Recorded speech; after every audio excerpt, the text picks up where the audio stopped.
The sky is falling! That's how we started the pregame show. And it still isn't. The Stars have retaken second place in the Central Division. And they lose in overtime to the Montreal Canadiens. So let's start the postgame show right now, right here on DLLS.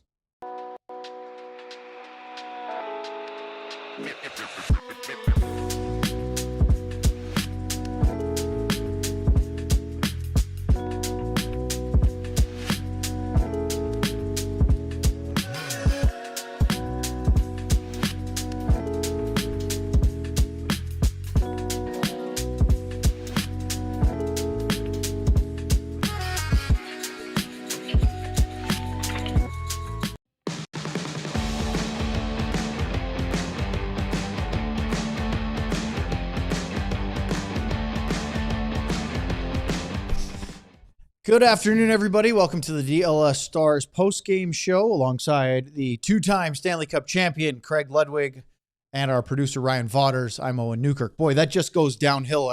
Sorry, Ryan, that's not trying to shade you or me, but we lead with Luds, then it just kind of, yeah. Anyway, speaking of which, that's kind of how the overtime went. Stars had the best chance to score in overtime until they didn't, and Lane Hutson gives Montreal a 4-3 victory in a game which the Canadiens had the lead twice, the Stars had the lead once, and in the end, overtime probably felt right. And then the winless streak for Dallas extends to 5. Luds, man, there's so many different... We're going to go wrong? Yeah. I mean, there's so many different ways to go to this. One is, ordinarily, if you're in a game where you're behind in the third period, you find a way to tie it, get a point, you go, hey, you found a way to get to salvage something. But you're playing a team that has been on a long road trip, that played yesterday. You had 2 days off. And until the third period, it really didn't look like you were the fresher hockey team. Mavrik Bourque was great today. He was Hey, Mavrik Bourque was great today. He was good today.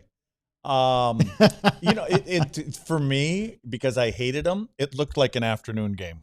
You know what I mean? Why'd you hate him so much? Rhythm. You're not used to it. Playing in Montreal, not a lot of afternoon games. A lot of hockey night in Canada nights. Yeah. And playing in Dallas, not a lot of, you just didn't play a lot of them. Yep. And so I always find them tough.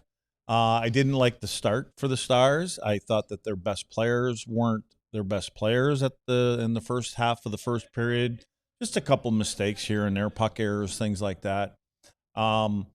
I thought that in the second period, what was happening to Montreal is what usually happens is you get to that second period, you got long changes, the game shifts a little bit to the home team. I felt that was that. And then there were a couple just mistakes in coverage, a little loose play from the Stars. I looked at this game as I had a driving here. I had a win in the column. I can say that much. Can't lose this one. Yeah, it's like watching Cowboys Packers, Luds. Yeah, well, we didn't watch it. Thank God, yeah. Didn't watch it. I was getting reports, but it doesn't matter. Well, that was Cowboys. They're Giants in the today. playoffs. Yes, not the guys over there in the other room over there trying to make up excuses in the non-broom closet, as you called it. And they're loud when their team's not in the playoffs. And they're loud over there. I mean, they played a division and KG's game. not even over there. He isn't. No, Jesse's loud. It's a post-game show for the Cowboys for a team that, look, obviously there's a lot of interest in the Cowboys. And the Cowboys fans are saying, what have you done for me lately here, Dallas Stars? Too, yeah. Right? Yeah. Yeah. Well, I think I'm feeling pretty good they're going to be in the playoffs. So. I think so. And I was being kind of silly to say at the start that they are back at second place, but they are because they're tied with Minnesota in points. They have a game in hand. They have now Mavrik Bourque was good today. 40 games to go, so a long way. Yep. Let's talk about Mavrik Bourque for a minute. Obviously important for him to play against Montreal. He's from there. He's from Quebec. Anytime you play against the Montreal Canadiens, that's an important game for a home province kid. Yeah. So and now what you're maybe not today because he didn't win the hockey game, but at some point you're going to say, okay, now just kind of picture you're playing in Montreal all the time, But he was good. He did all the little things. He had opportunity. I think he had five shots at least today, and I don't know how many attempts he had, but he was driving that line, which is a lot hard to say sometimes when you're playing with good players like that. So I don't want to say it's a coming out party for him, but what you want to see is you want him to put one on top of another and then on top of another one. Doesn't it feel like that since that trio has been put together, Bourque with Robertson and Hintz, they have been consistently the Stars' best line for consistency's sake. There have been moments where Rantanen and Johnston have looked good. Obviously, Wyatt has scored 2 goals today. But I think over the course of a 60-minute game for the last, I don't know, what has it been, week or two now that they've had Bourque up on that line? Yep. He's rewarded Glenn Gulletson for him moving Bourque up from the third line to that Hintz line. And think of all the other opportunities along the way in the first 30, 40 games or so that he's had a taste of it, and then you saw it. And we talked in the pregame show that, this is getting to the point where I think maybe they're seeing some lines that deserve to stay together, and give them a little bit more of a little longer rope to play with certain players and see how this goes. And it's not always about the end result. You're trying to pick, again, we're not 10 games away from the playoffs. So you're trying to find some consistency in lines and things like that. And so maybe that's starting to settle in a little bit for him. Hit us up with the super chats. A few of you already fired them off. There's some frustration mounting because of a 5-game winless streak. They have not won a game. And I asked Luds this before we went on air, if he could quickly name the last Stars victory, who they beat. I couldn't name the last game that they played, much less the last victory. That's an unfair question. New Year's Day in Chicago, but that's not their last. They have not won. And I got to give Ryan credit because I asked and he said, "Oh, I know." He said it was that game against the Toronto Maple Leafs, and he was right. December 21st. They have not won a game since before the holiday break, and they played a really good game against Detroit the last game before that holiday Christmas break. Didn't win, but it was a really good game. Actually, just a great hockey game. Since the break, they have not looked great. Here's what I want Ryan to do is go back and find a piece of tape when I said in the first 10 to 15 games of the year when they were winning games, they probably shouldn't have. There's going to come a stretch when you're putting these points in the bank that you're going to hit every team except one so far because they've only got 2 losses, that team in Denver. It was just crazy. You're going to hit these things where you think, man, we did enough to win the hockey game, or we got the saves that we needed, we had the chances that we needed. But again, you're just hoping that you piece this together and you start heading and starting putting the wins back in the right column. I know this is the Stars post-game show, but I have a Montreal Canadiens comment or two. One of them is, wow, on Oliver Kapanen. Yeah. I saw that he made the Finnish Olympic roster, and I went, well, that's interesting. That's notable. He's young. But watching him today, I can definitely see why. He honestly thought, Luds, that at the beginning of this season, we were picking our predictions for trophy winners, right? Who's going to win the Hart? I think I had the right winger on that team. I had Demidov as the Calder. You did too. Yep. Because we have seen what he did at the end of last season when he came over, and you went, wow, he looks like the real deal. Nobody's going to be better than him. Well, it might be Schaefer. Salus right now. That's true. The way he's played. I think he's got enough hype, too, going into the whole thing. Doesn't he? Yeah, as I say this. And for a defenseman being 18. Kapanen, to me, stood out more than Demidov did in this game, even though they're on the same line. What do you think of young I just Oliver remember Kapanen? talking about in the pregame show that line has been going for him. I mean, Slafkovský. A couple of goals. All 3 of them. They all had points today. And it's a young line. Youngest roster in the league right now? 25, I think it is. 25 is 24, 25 is their average age still. But that line in particular, I mean, them are some kids on there. You talk about the future. Yeah, the Demidov had the real nice pass over to, was it Slafkovský? No, that was the one, the pass to Kapanen, that one-timer. Yeah, Kapanen, and then Slafkovský scored one from the Wyatt neighborhood, but on the other side of the fence. Yep. Yeah. So, but yeah, electric line. If you're a Montreal fan, and you see what Kent Hughes has done, and you see the patience he's shown with giving Marty St. Louis the reins to build this up, and now where they're at, and they're in a playoff spot right now, and frankly, with the volatile nature of the Atlantic Division and the entire Eastern Conference, I don't know if anybody's really going to separate between now and the end of the year. It might just be this big Peloton blob that you're in a couple, then you lose a couple, and you're out, and it's just back and forth. Are you feeling pretty confident that this whole Canadiens rebuild is going in the right direction? Yeah, and you know what? Even though when you do that, and I mentioned Bergevin's name the other day. I mean, he went to Columbus, right? As an assistant with Buffalo. Buffalo with Kekalainen. Yeah. Yeah. So a lot of this group was put together by him. Mm-hmm. I mean, he had a lot to do with a lot of what was going on here. And so Berge, saw that and did that. But I would have to believe in Montreal, just the future looks brighter for that team. And I think the fans have responded. The fans have been very good there from what I understand about living with, transition. Not getting too impatient. Yeah. Yeah. And so, which is important in a rebuild like this. Yeah. And again, the league is getting younger and some of these kids are, that line is just fantastic. It's kind of been a weird run. Again, this is the Stars post-game show. I promise we'll spend most of the time talking about Dallas. We probably should talk about them. I mean, they went to the Cup final in that weird season where they had the all-Canadian division, and then they burned it all down because everybody was kind of aging out. And, of course, you have your goalie, Carey Price, who just physically couldn't do it anymore. And they had Shea Weber, which he had like magical sort of swan song there. And then now they look like they're rebuilding nicely. Isn't Shea still on somebody's payroll? He is. He's on someone's. One of the ones was it Chicago? We just bumped into him the other day. Yeah. I think it was the Blackhawks. They picked it up. I might be wrong, but I definitely wrote that down a couple of games. You talk about who couldn't remember which team they played the other day.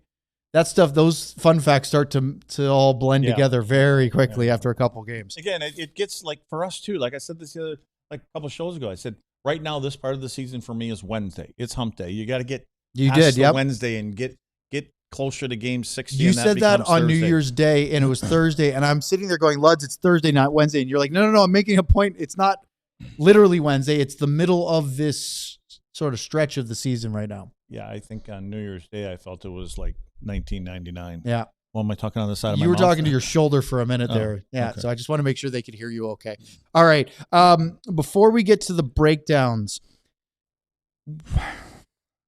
how hard do you want to be on overtime play? Because the Stars haven't been very good at overtime. Here's what know your assignments. But here's the argument everyone says. Thank goodness, if you're not good at overtime, if you're good at OT, you go, great, we're banking points. If you're not, they say, well, thank goodness there's no 3-on-3 in the playoffs. Is that fair, or do you need to be harder than that? No, I just listen. It was a mistake made by a veteran player. I think that's who we're going to point at. Oh yeah, and Matt, not sure what happened there because now I will defend a little bit here. Matt Duchene is a centerman, right? And so maybe the logic is centerman, but Matt, you didn't take the face-off. And it's also 3-on-3 overtime. And so you have your guy, so to speak. If there's a time you play man-on-man or try to, this is it. And off that draw, why did he gravitate over to where Wyatt is? If anything, if you're in this game, if you're ever unsure where to go to the middle of the ice. Just be in the middle. And so he just kind of did the opposite. And that's a time when you realize, whenever a player realizes, oh, no, the first thing you think of, please make the save. Please make the save. Please make the save. Like, oh, I'm in trouble, right? Yeah, it didn't help. Well, and we're going to show one pretty early here where Harley makes a mistake, makes up for it, and then immediately makes another one, and it almost costs him. Yeah. And you're sitting there just going like, oh, dear. Yeah. I just felt at the start of this game, like I said, and I'll show you a couple things. Like some of your best players made some uncharacteristic, not so decisions, but passing plays that didn't connect. Yeah. And so I felt like they were kind of on their heels a little bit from that standpoint.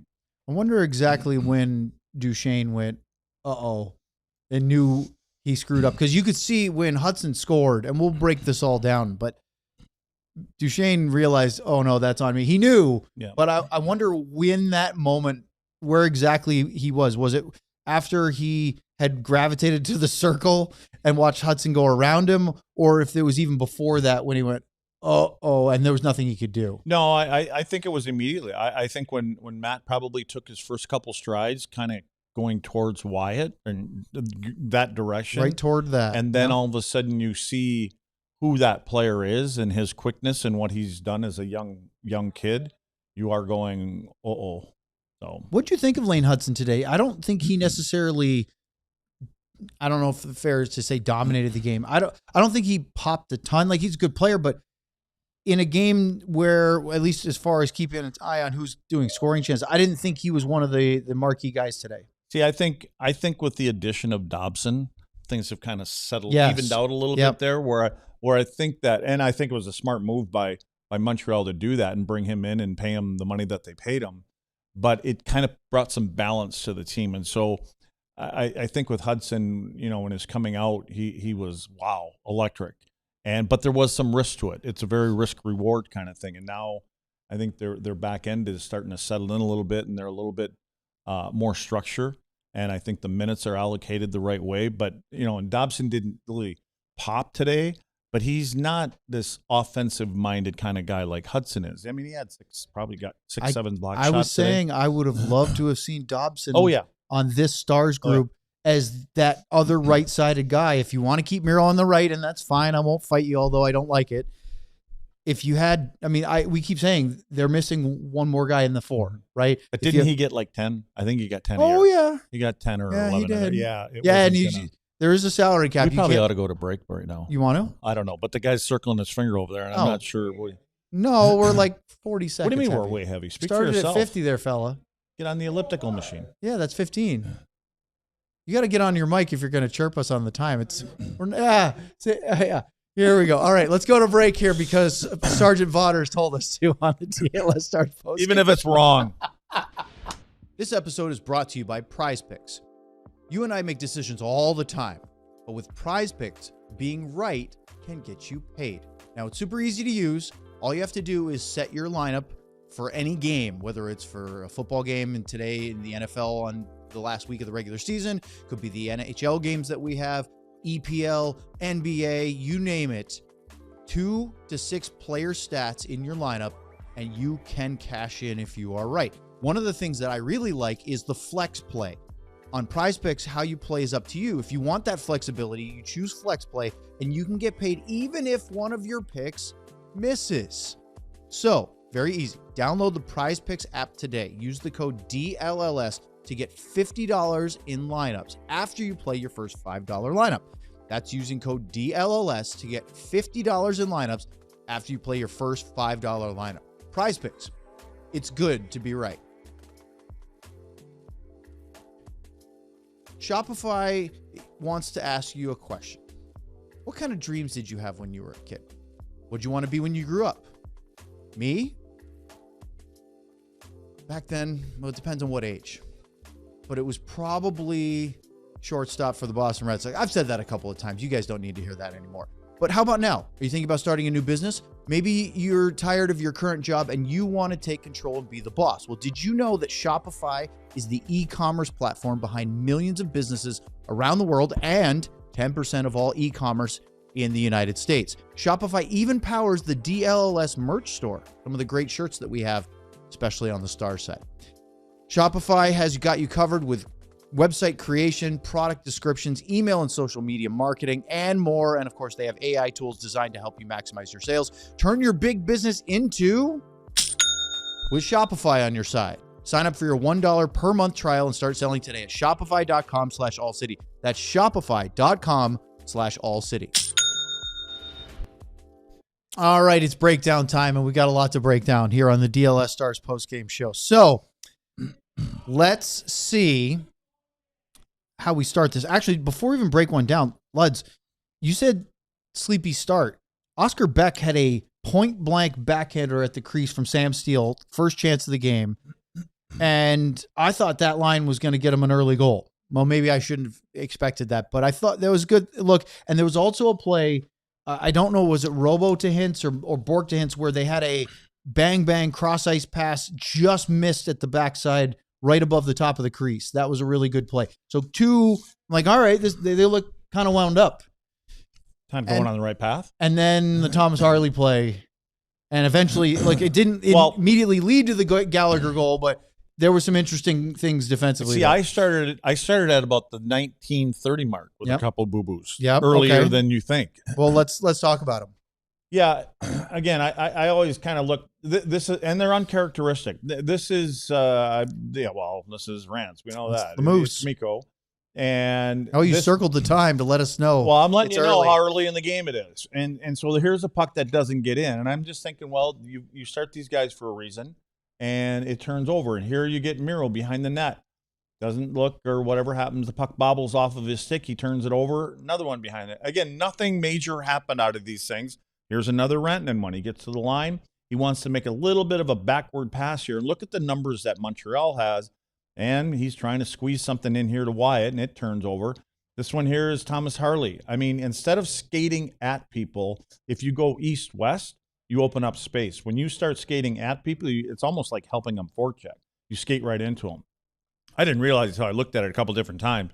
Harley actually whiffs on this shot. I didn't realize that, and then there it is. And so I thought originally on the original shot it got blocked. Well, then there's the recovery. Good on Thomas Harley to keep on going because, yes, Jake could probably make that save, but, here's the fan on it. I kind of got these backwards. But here's the play where he recovers. Gets a little stick on stick, stays away from taking any kind of a penalty. Yeah. So – and then here we go into guys kind of staring at the puck. And this is my problem.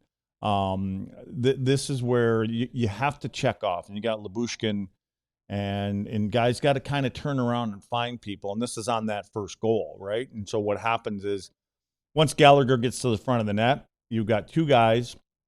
Don't do anything. Don't turn around. Don't look. Try to pick them up. Gallagher gets to the front of the net. Yes, it hits Jamie Benn's stick, but then ultimately as Gallagher is kind of skating through that area, and you can see Jake's head right here. Jake is looking to the right. The puck is over on his left side. Never has a clue, and that's because of Gallagher. Gallagher got to the front of the net because both of these defensemen didn't have their heads on a swivel. He gets there.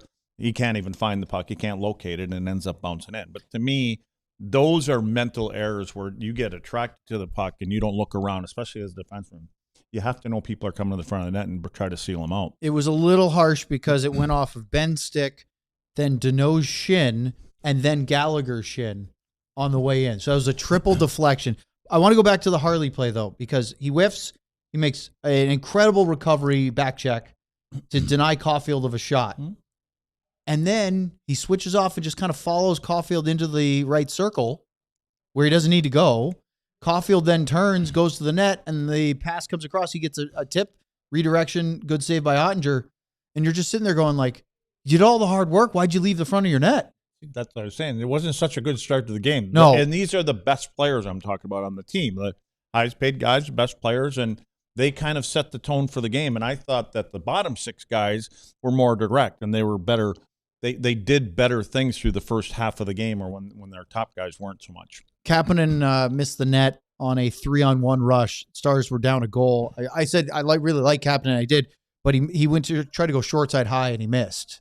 But on a play that didn't look dangerous until it was, Mavrik Bourque tied the game. Yeah, this is goaltending. This is kind of why we talked about in the open about which goaltender do they go to. And but here, smart play from Robo. Recognizes he's by himself. He's not going to try to dangle him, but he's not going to try to skate past anybody. He doesn't have a ton of speed all the time. So he makes the right play. Dumps the puck in, dumps it in hard. The guy that was with Mavrik falls down. Bourque does nothing but see space. And I love the directness of it. And look at where his help is. Everybody's on the perimeter of the ice, right? Robo hasn't recovered yet.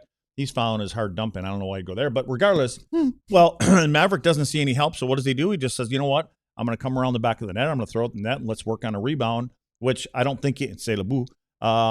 So ultimately, Mav gets the goal for it. Not a good goal. The goaltender wouldn't like that. But again, nor even by just driving to the front of the net, which he plays direct. And so he's been doing that. And he's getting pucks to the net, and he gets rewarded by that one. And then he ultimately goes on to have a great game today. I really liked – I tweeted that Bourque's goal was an authoritative move. Yeah. And what I mean by that is he once he made the decision what he was going to do, he did it, and he did it with force. He didn't just sort of turn and just kind of float it out there and see what happened. He went and stuffed that thing and jammed it through the pads and kind of almost didn't allow for Montembeault to get lucky. Now, again, Montembeault wasn't sealed. He had his left pad up a little bit.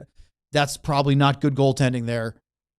He got better, but I really like that from Bourque. I don't think Mavrik was thinking he was going to score a goal on that. He wanted to create something. He knew he had help coming to the front of the net. So you just want to get it there and bring everybody else to the party. And ultimately for him, it goes in. Well, Montembeault made 2 grade A saves after the tying goal. He stopped Steele on a backhand one-timer point blank right at the top of the crease, similar to the Oscar Beck chance at the beginning of the period. And then Bourque from Duchene. Oh, Luds. Bang, bang, cross crease, backdoor. Bourque shot it back into the pad. There was some room if he goes. But that's one where it looked like he was going to score his second of the period. And you know what? That player, regardless of who it is, he's not picking a spot there. He's not trying to say, I'm going short side. You're just trying to get as much. You're trying to just basically beat him with that shot and get it to the front of the net as quick as you can. It worked on his wraparound, so he tried it again. It felt like once the Stars scored that they started to really turn things up. And then what happened? Penalty trouble. That was really, I said earlier that for the first two periods that the Stars really didn't have the kind of dominance that you'd like to see over a team that had to play yesterday and travel while you're rested. It was the special teams mistake. So Jamie Benn got called for tripping on a penalty he did not need to take, right? As he was kind of hung up, was it with Hutson, I think it was, over on the left side, center ice. He disengages, and then he gives him one more whack and knocks him over. And if he doesn't do that, and again, it wasn't a real threatening thing, they don't call a penalty. Yeah. Well, they didn't score the Canadiens on that power play, but Luds, they had 2 chances right at the end of the period. They had another 3 to start the second. And when I went back and tracked it after 40 minutes of play, we'll talk about the second period goals.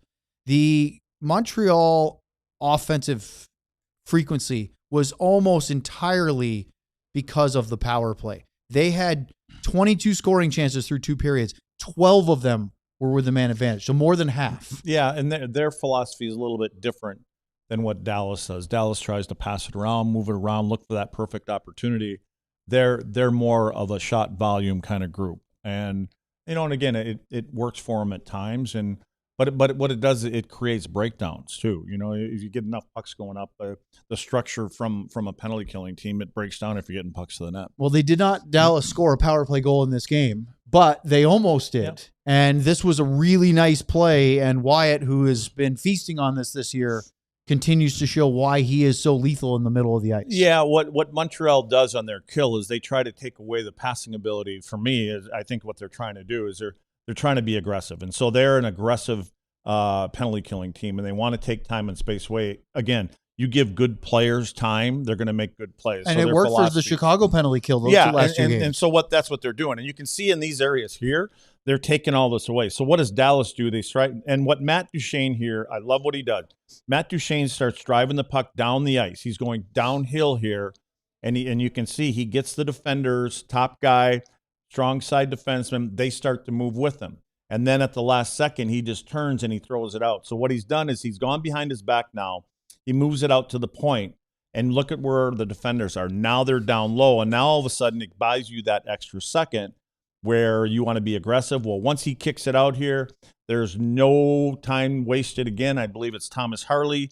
He ultimately is going to move it over to Rantanen, and now what's happened is they've broken down where they're taking Wyatt away. The whole time they had generally 2-3 guys on Wyatt, making sure it's saying, hey, most dangerous guy in the league, we're not going to let him score.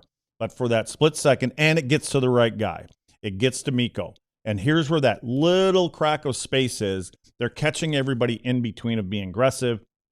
What Rantanen always does, he puts it in the right spot. He doesn't put it on his stick. So you can go back one there, Ryan. So where you see Wyatt's stick blade. Luds, he's not even set up for the shot yet. But he's ready. He's not getting it there. That's the point. He's not going to put it on his tape. He's going to put it in his feet. Yeah. And when you put it in his feet, because he knows these guys have worked on this in practice. He's going to turn. He can turn and hit it at the same time. And I don't know if he got a ton on it, but it's about the quickness of finding that hole. And there's Wyatt's wheelhouse right there. And he gets enough of it to beat.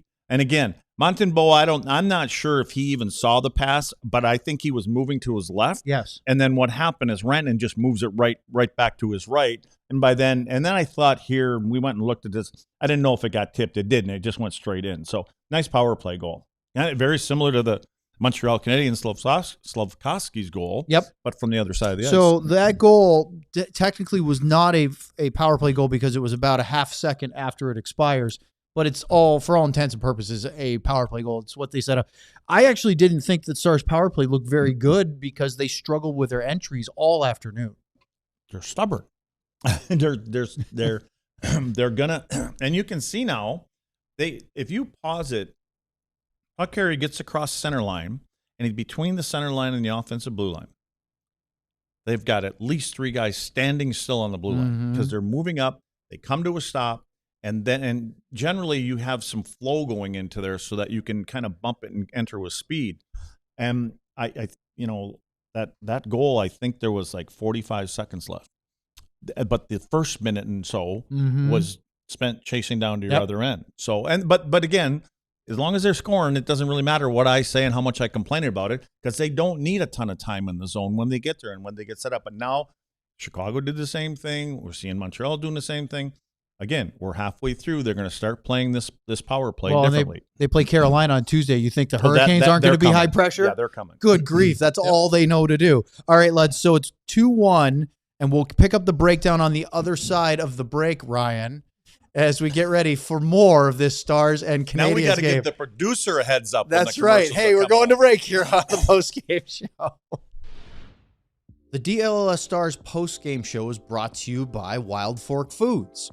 Now, if you haven't been already to one of the 9 area DFW locations, you should, because they have everything you need to make that perfect meal, whether it's a big dinner for a holiday spread or just a Tuesday night for the family at home, or even if you're a solo, maybe you're in the bachelor pad and you just need to make sure that you're eating well and getting that protein. Well, Wild Fork Foods meat and seafood market has over 700 items, including 500 at under $10 per pound. And they have everything. If you're looking for, simple, affordable cuts of beef, perhaps, or maybe you want the most exotic and expensive prime rib, or even something even higher than that, they have all of that. Plus, they have the entire meal, sides, and of course, dessert. Frozen is fresher at Wild Fork Foods. The organic grass-fed 85% lean ground beef is $5.60 each when you buy 2. Check them out today. 9 area DFW locations. Go to wildforkfoods.com to learn more. With over 700 5-star reviews and an average rating of 4.9, Qualis Roofing is one of the most trusted names in roofing across North Texas and Austin. Homeowners and business owners alike consistently praise Qualis for their honesty, follow-through, and their workmanship. Whether it's your home or business, Qualis Roofing has you covered, literally. Based right here in North Texas, Qualis isn't some storm-chasing fly-by-night crew. They're local, experienced, and committed to doing things the right way. No pressure, no gimmicks, just honest assessments and quality work. Schedule a free roof inspection and get a free DLLS shirt. Replace your roof with Qualis and choose between a free Blackstone grill or the Traeger smoker, because getting a new roof should come with a little extra sizzle. If your home was hit by recent storms, don't wait. Qualis offers free storm damage assessments and can help guide you through the insurance process. Qualis isn't just good at roofing, they're great at communication. You always know where your project stands and what to expect next. Call or go online to schedule your free roof inspection, and don't forget to ask about your free grill. Visit QualisGC.com or just search Qualis Roofing and Construction, that's Qualis, Qualis, or call 817-500-9008. And Dirk approves of this message. Terminal anymore like you did. I thought we could have cut that last part out just because I didn't know where the hell Dirk was. Dirk was on that side when I started the read, I believe. And then he moved. He's still there, lads. No, I'm talking about when I started. Oh, yeah. Okay. All right. Well, we're going to continue our breakdown here on the DLS Stars postgame show. We're having fun, even if the result was a 5th straight winless game for the Stars. We're not getting bagged tomorrow. That's fine. That's true. Although it wouldn't hurt either one of us, I'm sure. Let's I'm talk. on the ice tomorrow, so I'll be getting. Okay. Anyway, I skated Friday, and it was the first time in a few months because I've been taking time off because of my knee, and rusty, but not as much conditioning problem as I thought. I'm in better shape. Maybe the stationary bike hasn't been ruining me entirely, but I can see why I need surgery on the knee, because young guys in knee problems. You do that deep knee, you do a nice turn in the ice and your knee starts to bark. He needs some milk. Exactly. All right, lads. So let's talk about the Kapanen goal, because it tied the game. Stars took a 2-1 lead on the Wyatt Johnston goal we just broke down. This young Finn, wow, he looks good, and he and Demidov clearly have some chemistry, and they combined on this really pretty goal to tie it at 2. So I have an issue with the Stars gap at times for defensemen. They're backing now, and that's coming. And I don't mean to be the pot calling the kettle black over here, because me as a player, I couldn't hold a gap. I didn't have that kind of ability. But I find that with the skating and agility that these guys have, they're giving up the blue line at times when they don't have to. And ultimately what that does is it gives good skilled players time and space. And here Here's Demidov. Now, I got this circled here because I don't like this. I believe now what should be happening, they should be switching off. So Faksa comes across the line. He's got his centerman. He's got a player coming in. You turn him over to a defenseman, and you do it earlier, and then you can pick up the wide guy. Because here's where the confusion will come in, is when as you get a little bit deeper into the zone, and I believe this is Nils is saying, this is my guy. So because we're talking about not getting away from the front of the net. Well, Faksa stays with them. That's what creates this passing lane because Nils comes over there. And somebody could say, yeah, but what should happen? Can we go back to one more? No, one more. Right, one more. One more. Right there. Right here, if Nils is sliding over and he tells Faksa, I got him, you got the late guy. Now we can fast forward it, Ryan. This doesn't happen. This lane doesn't open up either because Faksa now would be in the middle of the ice and he's coming more over here. Now, again, it's a perfect pass. It's a perfect shot. Yep. But, I put this on here because I thought maybe Jake didn't see the pass. You know, sometimes players get in the way and you can't pick the pass up right away. But I believe he was able to see this pass all the way and he can probably travel across at the space he normally would and speed. But he doesn't catch up to it, and it all. Again, sometimes you just give shooters credit, but to me, that's a coverage thing for me. I just think that it starts up ice. Here for young defensemen, if anybody's listening, your gap does not start when you come back. Your gap starts offensively. You get up with the play offensively, then your gap will be better through the neutral zone. And I think if you're lazy getting up and the puck turns over, then you kind of go, oh boy, here they come again, and then you got to start to shuffle backwards and. You end up giving up the blue line. Quick non sequitur. I was just skimming this. I didn't know that they have what looks like either fox or I think it's a fox head as their post game. You know, every team has some sort of token or thing. Who's they? This is the Canadiens. Oh. So the Stars have the cowboy hat right now, Yep. and they've had other things in the past. That's kind of a goofy little thing to wear and pose for. The Stars are using the Dallas Cowboys hat? They have a cowboy hat, I was gonna not say. specifically Cowboys. Okay. Yeah. I got a problem with that. But Philippe Deneau was wearing what looks like a fox head, Hmm. sort of like a taxidermy thing with tails and stuff. And he did not get, that's Brendan Gallagher next to him. He didn't get his first goal since returning to Montreal because of Gallagher's hit, but he got the assist on it. So anyway, let's talk about, I said this before, right? So Kapanen scores, ties the game at 2. It's still really the Stars I thought were in a good place. Then they take another penalty. And this one was Esa Lindell. And boy, it was chance after chance after chance. The best one actually came after the power play expired. Brendan Gallagher had a wrister from the inside of the left slot and then got his own rebound. Then they take another penalty, Luds, as Sam Steele's called for slashing. Lindell was also called for slashing. The thing about Lindell I wanted to say was he gets called for slashing, I believe it was Sammy Blais, Yeah. the former St. Louis Blue. Yeah. He gets checked by Blais. He's on his knees. Blais gives him not a huge cross check, but a little one to the lower back. Well, Esa didn't like that. So he got up and gave him a little slack. I emphasize on little. It wasn't a big one. And Blais crumples like he was shot. And I don't know. I think Esa said something to him because he looked down at him, and I think he said, well, again, I don't know what he said, but I know what I'd be saying to him. Well, Esa was barking at the referee afterwards when they called the penalty. He wasn't arguing at penalty. He goes, both. It's got to be. You could see him saying to the camera, both. And they did not take both. Yep. They gave him a power play. They didn't score on it. But then Sam Steele gets called for slashing. Don't like that one. I don't like that. Not on Sam Steele. Listen. You've got a player that's got one hand on his stick, and Sam Steele, this is not a chop. He's basically trying to open up lanes and take a stick away, and when he comes across the top, I know here without seeing it, if you watch it in real time, it's not that hard. And so to me, this is a soft call. And then what I hate about it most is after the player drops his stick, because again, he feels that he's going to drop it. He turns around and gives it, hey, that's slashing. I can't stand that part of the game. Anyway, yeah, so don't like it. What do you say to the folks? Because I heard some in the press box saying that's an obvious interference penalty because if the pass is going to Ranson in there. I believe that was Lane Hutson.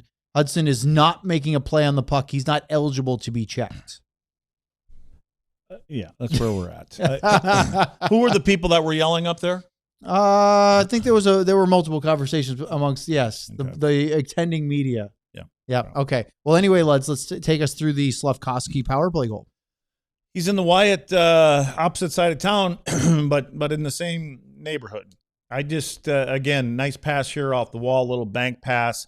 This is the part I don't like. Here we go again. All of a sudden, Faksa wants to go over as the puck comes out to the right side point. He wants to go cover the left side, right side defenseman. And I'm thinking, okay, hold it right here. If this puck slides over to that defenseman, Montreal, and he takes a shot from up there, is Jake probably going to stop that shot? He should make that save. Versus being and taking away the dangerous guy, which is on the next frame, is the guy that's in the middle of the ice. Okay, Jake sees this clear. He's got plenty of time. If he's anticipating whatever. But now all of a sudden you go to Wyatt's neighborhood of town, and you open him up by having these three guys who are playing a diamond. You see how players are playing against Wyatt. They're taking the most dangerous guy on the ice away. Here you're not. You're leaving him available. And yes, it has to be, 1-2 perfect passes, and it is.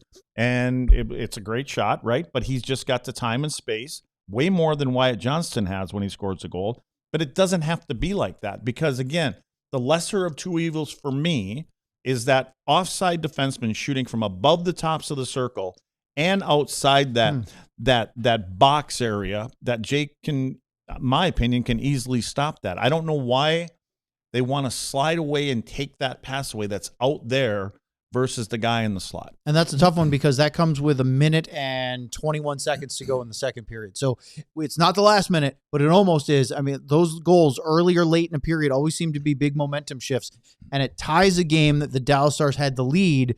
And as I mentioned before, 12 quality chances, 12 scoring chances on the power play. They had 10 in the second period, 5 on 4.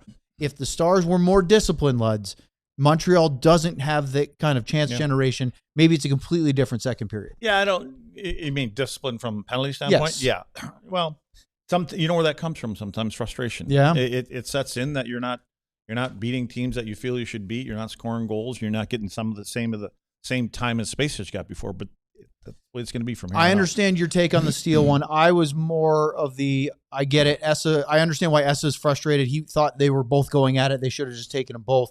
That's always the risk. And I honestly, we don't see this as much now as we used to. Back when you played a predominant amount of your career, there was only a single referee. Did they get to the two when you were still playing?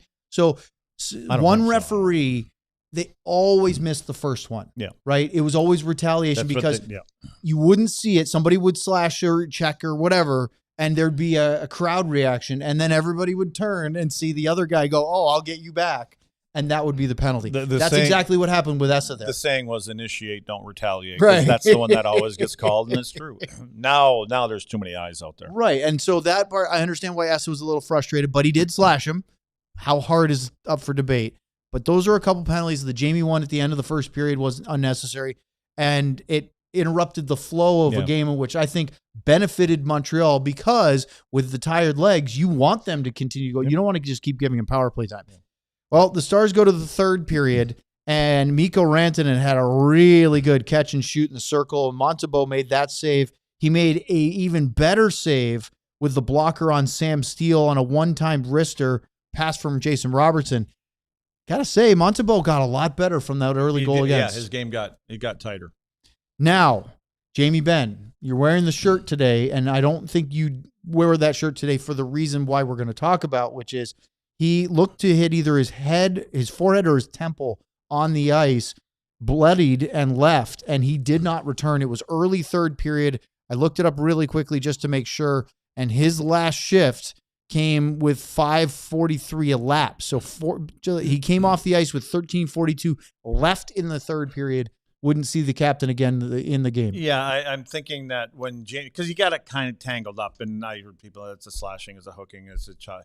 It wasn't. He got tangled up, and he lost his footing. And I believe he had both hands on his stick, and then ultimately he comes down and he hits, I guess it'd be the left side of his face. Yeah, I think so. It was the left side of his face, and like you said, I think it might be on that, right above the eyebrow area there. Mm-hmm. And he may have been seeing no pun intended, and seeing stars, when he went to the locker room, because when you can't brace yourself when you're going down. And no, he doesn't have the shield that they have on this shirt for some reason. That's a jinx right there. But if that shield would have been there, maybe, he doesn't have the cut at least. There you go. So Mike Heika reporting afterwards that Gulletson said that Benn was still being evaluated after the game. Should get an update tomorrow. So that's... Thanks, Mike. That basically means you have no idea what's happening. There's no update, but that's also... Way to go out on a limb, Mike. Way to get in there and report. I know you're teasing him, but you're just supposed to bust into the room. Just go right into the suture room or X-rays and say, "Tell us." That there is sometimes a concern, lads, because if you think it's nothing, a lot of times the coach will go, "Oh yeah, he's fine. He banged up. He'll be all right." Well, I would think you'd be concerned about a concussion. To me, that seems kind of logical that might be because Jamie Benn's not going to not return with a few stitches in his head or cheekbone or whatever. As fast as he possibly could. I misspoke earlier. I said that they tied it in 2. No, the Slafkovský goal at the end of the second period made it 3-2. So instead of being tied going into the third, the Stars were down a goal. We're going to talk about the tying goal and the winning goal and your Super Chats next here on the DLS Stars postgame show.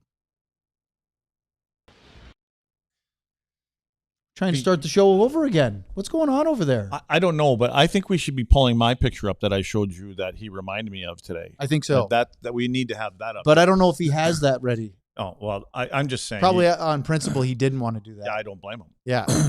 Have they caught the guy yet? He might still be on the lam. So anyway, this shirt, the Jamie Benn shirt, this is why I didn't want that shield on there from day one, because it's a jinx. So anyway, Jamie, the captain, left the game today, which is not why I wore this. And so you can blame me for that, but that's not why it's up there. And then when we go, let's talk about Wyatt. We need to see this 16-bit. Did I get that right? Yeah. 18-bit? 16? 16-bit's right. 16-bit you're very Wyatt good. Johnston shirt with a couple goals today. Wyatt's back. The good news is they were not power play goals. They were not 5-on-5. They were 5-on-5 goals. Good job, Wyatt. So Wyatt's back. And he did win the face-off 3-on-3, or he didn't win it, but he had the right guy on the face-off. So it was the other guy. It was the veteran that probably picked up the wrong guy, but he would stand up and call himself out. We'll hear about that. Maybe Heika could report on that instead of not knowing what's going on with Jamie Benn. Talk to somebody that can speak to you right now, Mike. Well, unfortunately, we don't have Sam joining us to give us an update right now because he's on the shelf. IR? He's on the IR. When does he come off the IR? Just like Heika, we have no update on Sam. But I believe he'll still be writing from his designated sick bay. Couldn't he Twitter into us or something like that? Probably. But you know what he's going to do? He's going to be writing. And if you want to catch Sam's writing or Sean's or any of the other great writers here at DLS, you need to be a diehard. Sign up today. The QR code is down by Luds. Scan that. It'll take you to alldls.com, and you can become a diehard. Sign up for your first annual year, and you will get a free T-shirt. You could get that shirt right there. This one. Or the Wyatt one, or the as you call it, the face-off collection, the green or the black ones, or the Finnish Mafia. What else do you call them? Yeah, they're called the face-off collection. How do you tell them apart? The green face-off or the black one. You're That's right, the my green point. or the black one. Yeah, I like it. So, do you think Sam's writing on the toilet? There's no reason we could tell yes or no on that one. He's asking. He wanted to know if Sam might be suffering from digestive distress, I believe is what Ryan is hinting at. Anyway. Digestive distress. Is that constipated? Could be both. Either way. The butt flu. Oh boy. Here we go. Okay. Yes. And Carly, yes, Sam is sick again, and we hope he's feeling better. Anyway, let's get to the final 2 goals. First, Wyatt Johnston, second of the game on a rebound from Miro, ties the game at 3. And this one came just past the halfway point, 11:07 of the third period. 22 goals now for Wyatt. Forget Wyatt on this one. It's all Adam Ernie. Adam Ernie initiates the play, gets the puck to the net, and then he stays there and he takes up space. And ultimately, that's what draws the attention. I think it was Matheson that ends up getting over to Wyatt a little bit late, but Matheson was concerned with Wyatt, his partner, with Adam Ernie. And I just thought without Adam Ernie being there, we've seen him when there's a certain directness to him. And he appears to be a big load because once he gets to where he wants to go, He's pretty solid. You don't move him, and you have to be occupied. And I think guys are occupied with that. And he's not super tall. He's just solid. And then to Wyatt, he has those instincts, and what Wyatt does, he doesn't really go into piles. He backs off where he believes. You know what? I was getting a vasectomy one time, and I was laying in the office, and you know what book I was reading? I was reading about Dennis Rodman. Really?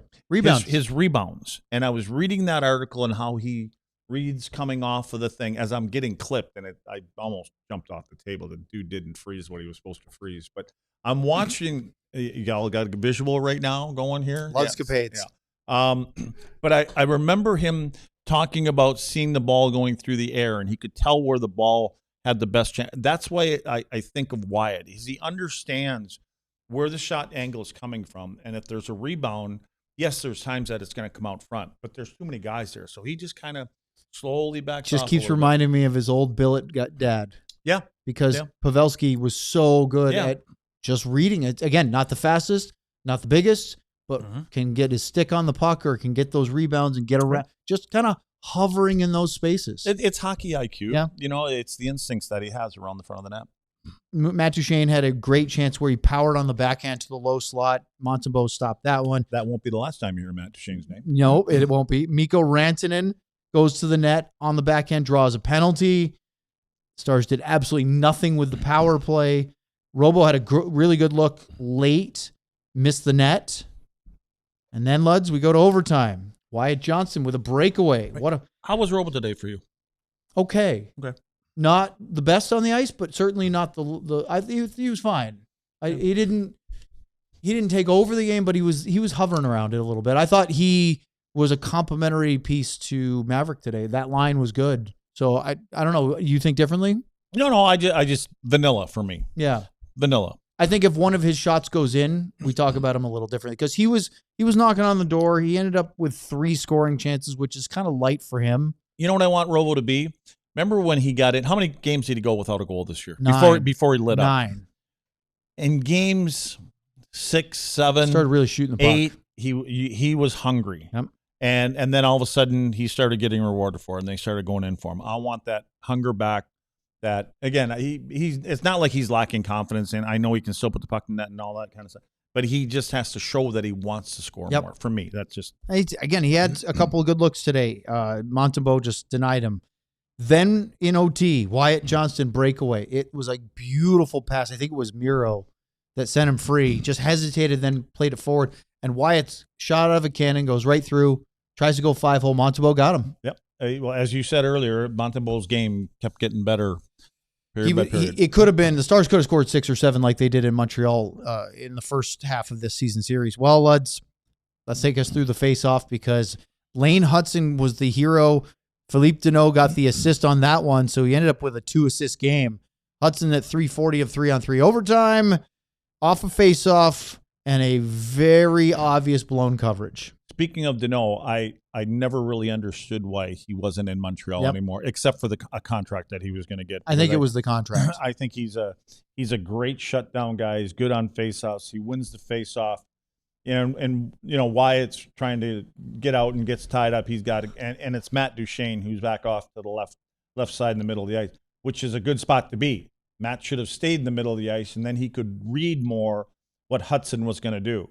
And all Hutson had to do is once he got his head up, he saw 2 guys that are inside the faceoff circles to the right of the goaltender, Jake.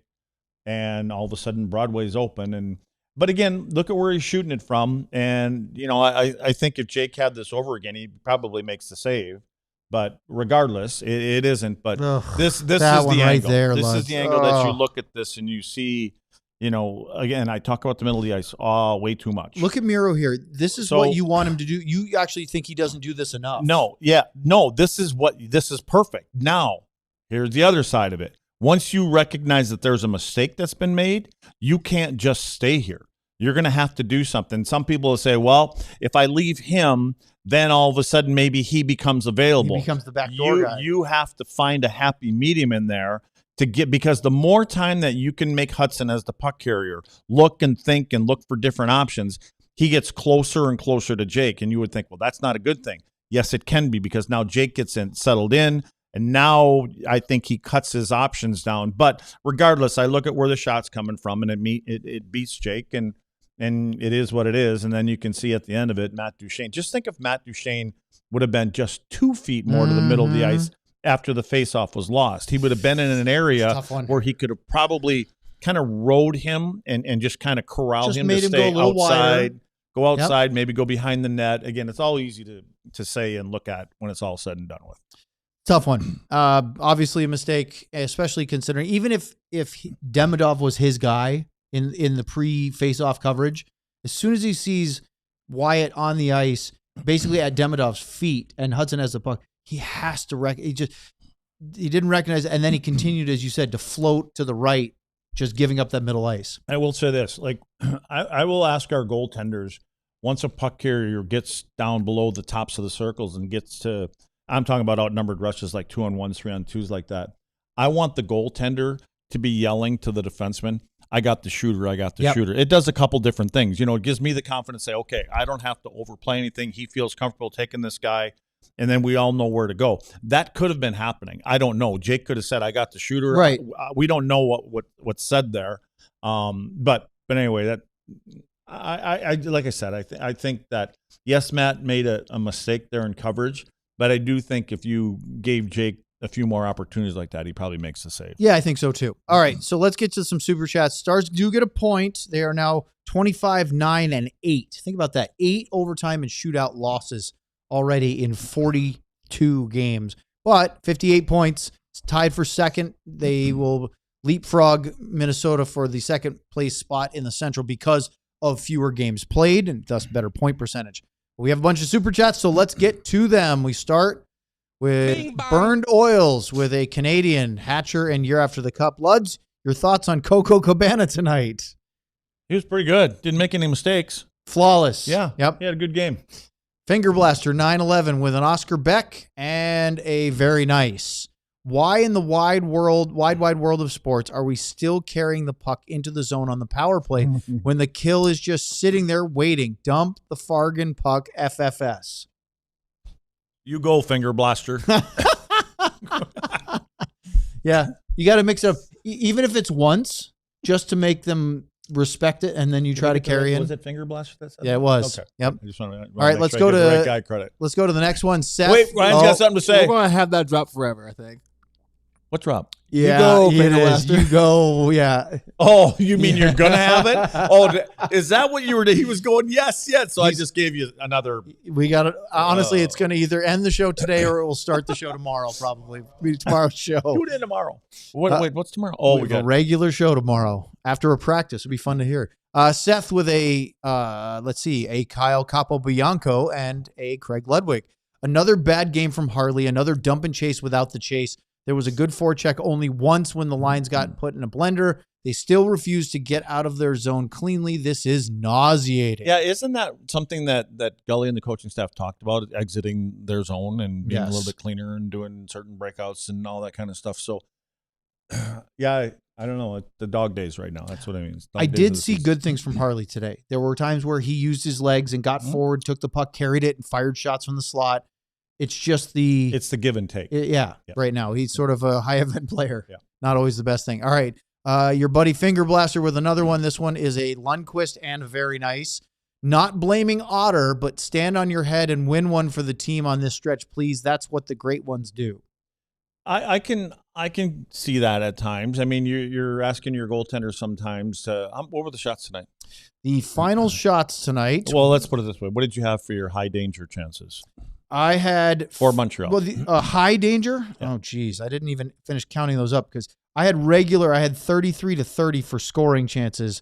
After 2 periods of play, I had it at 6-6. So Montreal had none in the third, and then honestly, it was the winning goal. So they had 7.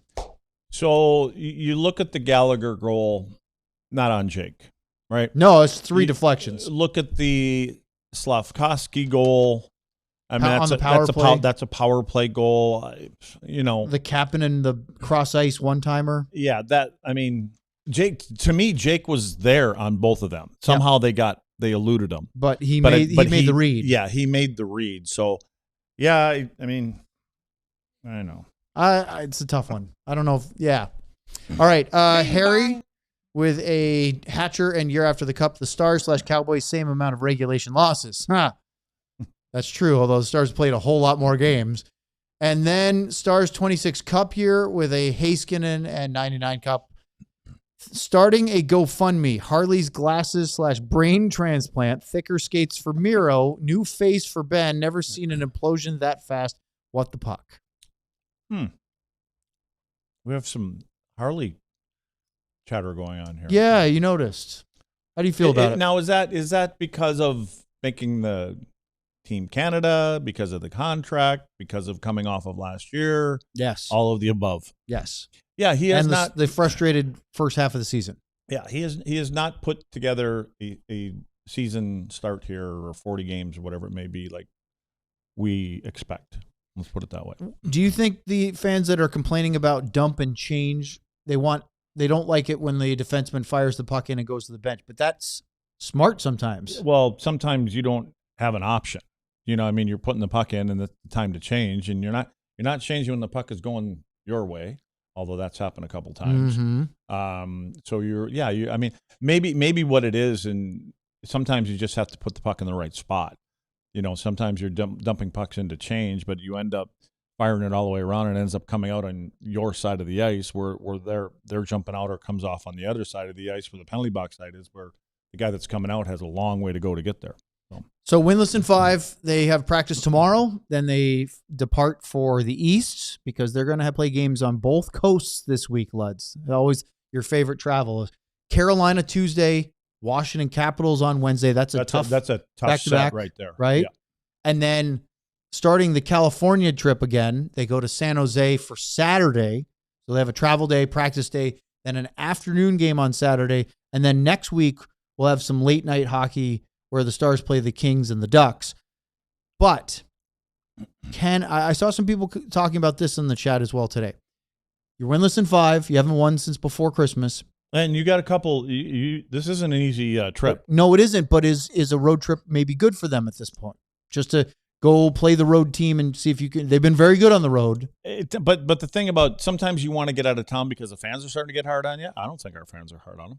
I don't think they should be. You know what I'm saying? Like, Yeah. they're not. You're not hearing booing. They're not people walking out halfway through a game. So I don't think that's it. Yeah. And again, the thing about getting on the road, I know nobody wants me to say this all the time, but the different distractions aren't there. I mean, your family, your kids, and stuff like that. All you got is hockey. Yep. You got hockey. You got your room. And then you got hockey, and you got your room, you got your plane, and your great food, and then you got hockey, and then rinse and repeat. So, but then you pay for it when you get back because your wife is telling you. Then you pay for it when you get back. Well, I'll tell you this. We will be back for our regular show tomorrow. Sean will be here. We don't know about Sam yet. It depends on his health. But we will be here to talk about our 3 stars of the week. We'll go through some games a little bit. And I think we'll end up with Sean talking a little bit more about 3 stars of the week. How many games? How long has it been since we did 3 stars? We didn't do one. Doing... No, well, because of the holidays, and we didn't have a game till Wednesday. What games do we got to do? We'll just do this week. So it'll be 3 games. But we didn't do the week before because of the holidays and the break. Okay. So we'll hit all that. We don't know if Sam, based on his health, will be there, but we know Sean will be joining us.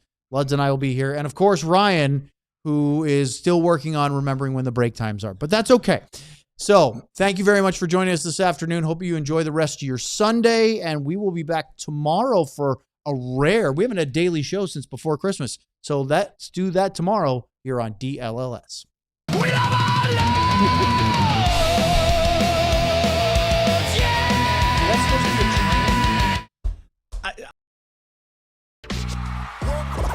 We all silly like the mayor.